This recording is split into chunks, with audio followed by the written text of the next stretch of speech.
آداب، یہ آکاشوانی ہے۔ خبروں کے ساتھ میں مہتاب عالم۔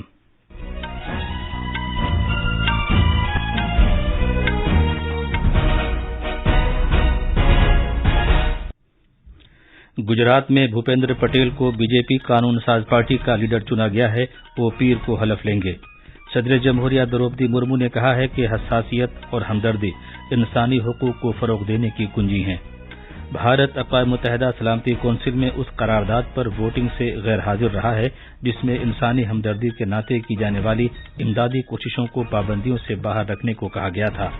اس کا کہنا ہے کہ ممنوعہ دہشت گرد گروپ پابندیوں سے بچنے کے لیے انسانی ہمدردی کی تنظیموں کا لبادہ اوڑھ لیتے ہیں۔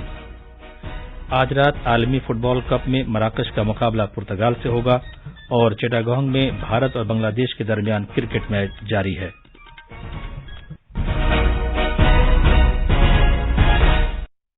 اب خبریں تفصیل سے۔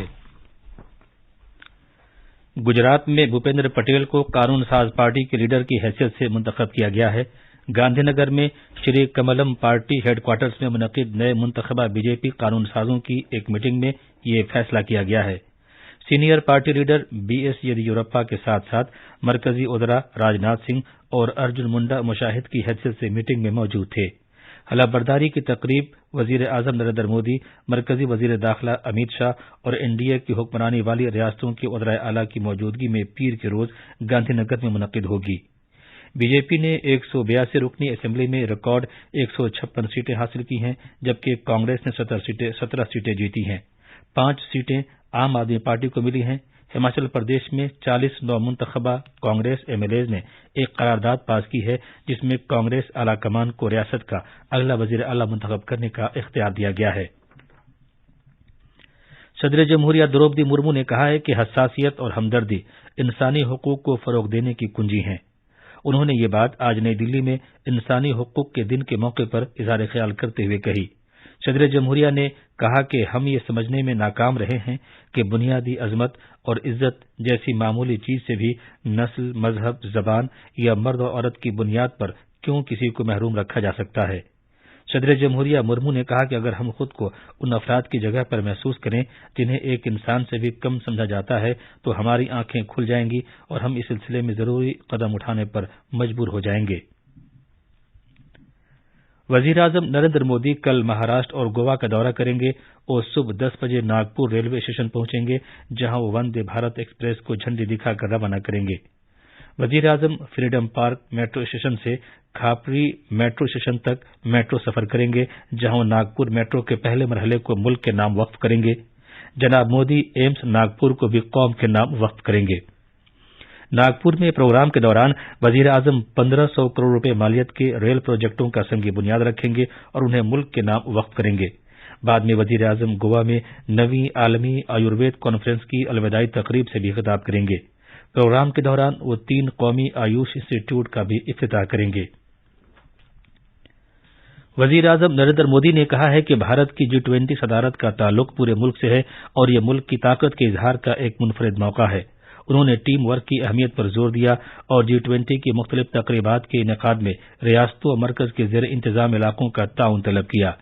جناب مودی نے اشارہ دیا کہ G20 کی صدارت سے بھارت کے روایتی بڑے میٹرو شہروں کے علاوہ بھی دیگر شہروں کو نمایاں کرنے اور ملک کے ہر علاقے کی انفرادیت کو سامنے لانے میں مدد ملے گی۔ وزیر اعظم نے یہ بات کل بھارت کی G20 صدارت سے متعلق پہلوؤں پر تبادلہ خیال کے لیے گورنرز، ریاست کے وزرائے اعلیٰ اور مرکز کے زیر انتظام علاقوں کے لیفٹیننٹ گورنرز کی ایک ویڈیو میٹنگ کی صدارت کرتے ہوئے کہی۔ بھارت کی G20 صدارت کے دوران بھارت آنے والے سیاحوں کی بڑی تعداد اور مختلف تقاریب پر بین الاقوامی میڈیا کی توجہ کا ذکر کرتے ہوئے جناب مودی نے ریاستوں اور مرکز کے زیر انتظام علاقوں کے ذریعے اس موقع کو ایک پرکشش تجارت، سرمایہ کاری اور سیاحتی مقامات کو نئے سرے سے فروغ دینے کے موقع کے طور پر استعمال کرنے کی اہمیت کو اجاگر کیا۔ وزیر اعظم نے اس ضرورت کو بھی دہرایا کہ لوگ G20 تقریبات میں پورے کی پوری حکومت اور پورے کے پورے سماج کے نظریے کے ساتھ شرکت کو یقینی بنائیں۔ میٹنگ کے دوران بہت سے گورنرز، وزرائے اعلیٰ اور لیفٹیننٹ گورنرز نے اپنے خیالات کا اظہار کیا۔ انہوں نے ریاستوں میں G20 میٹنگز کی موزوں طریقے سے میزبانی کے لیے تیاریوں پر زور دیا۔ وزیر خارجہ ڈاکٹر ایس جے شنکر نے بھی میٹنگ سے خطاب کیا اور بھارت کے G20 شیرپا نے ایک پریزنٹیشن پیش کیا۔ یہ خبریں آکاشوانی سے نشر کی جا رہی ہیں۔ بھارت اقوام متحدہ سلامتی کونسل UNSC میں اس قرارداد پر ووٹنگ سے غیر حاضر رہا جس میں انسانی ہمدردی کی بنیاد پر کی جانے والی امدادی کوششوں کو پابندیوں سے باہر رکھنے کو کہا گیا تھا۔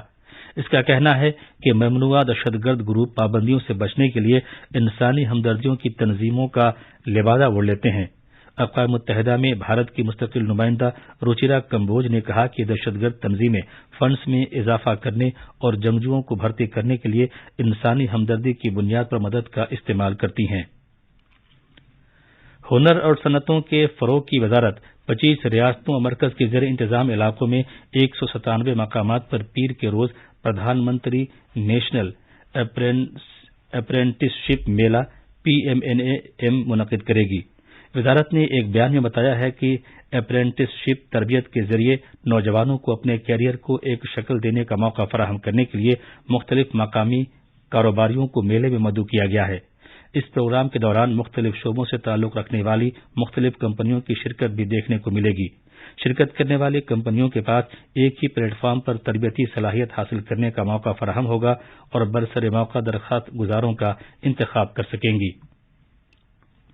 وہ امیدوار جنہوں نے 5ویں کلاس سے 12ویں کلاس پاس کی ہے اور جن کے پاس ہنر سے متعلق تربیت کے سرٹیفکیٹ موجود ہیں یا وہ IIT ڈپلومہ رکھتے ہیں یا وہ گریجویٹس ہیں، اس اپرینٹس شپ میلے کے دوران اپلائی کر سکتے ہیں۔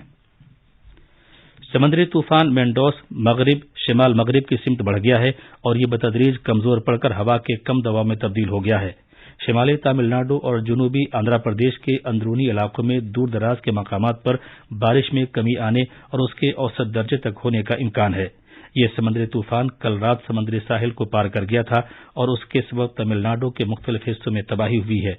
وزیر اعلیٰ MK اسٹالن نے آج اعلی اہلکاروں کی فوری ایک میٹنگ طلب کی ہے تاکہ طوفان سے متعلق حالات کا جائزہ لیا جا سکے۔ ریاست کی ماہی پروری کی وزیر انیتا رادھا کرشنن نے کہا ہے کہ محکمے کے اہلکار متاثرہ ساحلی علاقوں کا دورہ کریں گے تاکہ کشتیوں کے نقصانات اور ماہی گیروں کے دیگر اثاثوں کے نقصانات کا جائزہ لیا جا سکے۔ آج دہرادون کی انڈین ملٹری اکیڈمی IMA میں پاسنگ آؤٹ پریڈ منعقد کی گئی۔ افسران کی حیثیت سے 30 غیر ملکی کیڈٹ سمیت کل 344 کیڈٹس کو افسران کی حیثیت سے شامل کیا جا چکا ہے۔ 1932 میں اس کے قیام کے بعد سے 35 دوست ممالک سے کل 64,145 انڈین جیسیز اور 2,813 غیر ملکی جیسیز تربیت حاصل کر چکے ہیں۔ آج شام کوچین بین الاقوامی ہوائی اڈے پر ملک کے سب سے بڑے تجارتی جیٹ ٹرمینل کام کاج شروع ہو جائے گا۔ اس ٹرمینل کی تعمیر پر 40 کروڑ روپے کی لاگت آئی ہے۔ فیفا عالمی کپ 2022 میں قطر کے لوسیل آئیکونک اسٹیڈیم میں کھیلے گئے دوسرے کوارٹر فائنل میچ میں ارجنٹینا نے نیدرلینڈز کو پینالٹی شوٹ آؤٹ میں 4-3 سے ہرا کر سیمی فائنل میں جگہ بنا لی ہے۔ کروشیا نے 5 بار کے چیمپئن برازیل کو پینالٹی شوٹ آؤٹ میں 4-2 سے ہرا کر سیمی فائنل میں جگہ بنا لی ہے۔ آج بھارتی وقت کے مطابق رات 8:30 بجے اسماما اسٹیڈیم میں مراکش کا مقابلہ پرتگال سے ہوگا۔ بھارت اور بنگلہ دیش کے درمیان تیسرا ایک روزہ بین الاقوامی میچ چیٹاگانگ کے ظہور احمد چودھری اسٹیڈیم میں کھیلا جا رہا ہے۔ بنگلہ دیش نے ٹاس جیت کر پہلے گیند بازی کرنے کا فیصلہ کیا۔ اب تک بھارت نے 30 اوورز میں 1 وکٹ کے نقصان پر 247 رن بنا لیے ہیں۔ اب آخر میں خاص خبریں ایک بار پھر۔ گجرات میں بھوپندر پٹیل کو BJP قانون ساز پارٹی کا لیڈر چنا گیا ہے۔ وہ پیر کو حلف لیں گے۔ صدر جمہوریہ دروپدی مرمو نے کہا ہے کہ حساسیت اور ہمدردی انسانی حقوق کو فروغ دینے کی کنجی ہیں۔ بھارت اقوام متحدہ سلامتی کونسل میں اس قرارداد پر ووٹنگ سے غیر حاضر رہا ہے جس میں انسانی ہمدردی کے ناطے کی جانے والی امدادی کوششوں کو پابندیوں سے باہر رکھنے کو کہا گیا تھا۔ اس کا کہنا ہے کہ ممنوعہ دہشت گرد گروپ پابندیوں سے بچنے کے لیے انسانی ہمدردی کی تنظیموں کا لبادہ اوڑھ لیتے ہیں۔ آج رات عالمی فٹ بال کپ میں مراکش کا مقابلہ پرتگال سے ہوگا اور چیٹاگانگ میں بھارت اور بنگلہ دیش کے درمیان کرکٹ میچ جاری ہے۔ اس کے ساتھ ہی خبروں کا یہ بلیٹن ختم ہوا۔